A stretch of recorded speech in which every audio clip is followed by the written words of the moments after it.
लोकसभा 2024 को लेकर हम देश के अलग अलग हिस्सों में जा रहे हैं।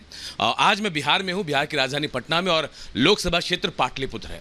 पाटलिपुत्र पहचान है अपने अभिन्न सौगात के लिए, इतिहास के लिए, और उसके बाद एक और पहचान बनी राम कृपाल यादव। जी हाँ, 3 बार चुनाव हुए, उसमें से 2 बार राम कृपाल यादव ने यहाँ जीत हासिल की, और एक बार फिर चुनावी मैदान में वो एनडीए की तरफ से, बीजेपी की तरफ से ताल ठोके। ये घर जहाँ राम कृपाल यादव रहते हैं, 2 बार के सांसद, सेंट्रल मिनिस्टर रहे, लेकिन उनकी सादगी का परिचायक ये घर है। बहुत छोटा कमरा, छोटा सा घर, लेकिन यहीं राम कृपाल यादव रहते हैं और यहीं से लोगों से आना जाना, मिलना जुलना सब करते हैं। राम कृपाल जी खुद हमारे साथ हैं। राम कृपाल जी, थोड़ी ये भी लग रहा है कि भाई आप सेंट्रल मिनिस्टर रहे, उसके बावजूद आप इस छोटे से कमरे में हैं, लोगों से बिल्कुल कनेक्ट हैं, और ये भी कहा जाता है कि राम कृपाल यादव को हरा पाना पाटलिपुत्रा में बहुत मुश्किल है। एक्चुअली मैं थोड़ा संशोधित कर दूं जी। आपने जो कहा, मेरे लाइफ का 40 साल हो गया और मैं 5 बार लोकसभा का चुनाव जीता हूं। जी।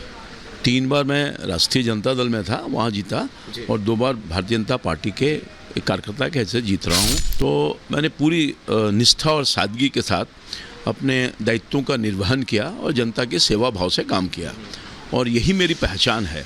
और सबसे बड़ी बात यह है कि मैं 24 घंटा 7 दिन मैं जनता के बीच में रहता हूँ। एक दिन भी शायद कोई मीटिंग हुआ होगा, दिल्ली जाता हूँ, मैं दिल्ली नहीं रहता।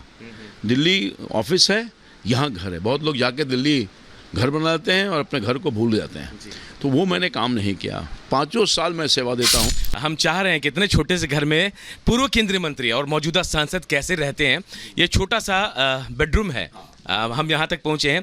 कैसे समेट लेते हैं राम कृपाल जी इस छोटे से घर में अपने आप को? मैं बताऊँ कि मैं लंबे काल से इसमें रहता हूँ, और इस पर मैं ही नहीं, मेरी पत्नी नहीं, बल्कि जब छोटे बच्चे थे तो मैं ऐसे सोता था।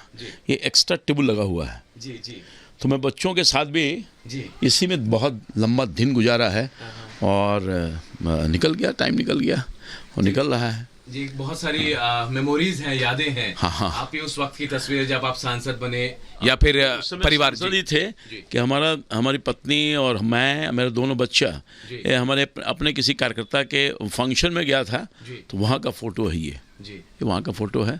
इन तस्वीरों को सजो कर रखा है आपने। हाँ, बिल्कुल।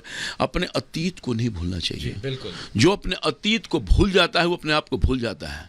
मैं कभी भी किसी पद पर रहा इतने लंबे अर्से तक, मैं आकाश में कभी नहीं गया, धरती में रहा।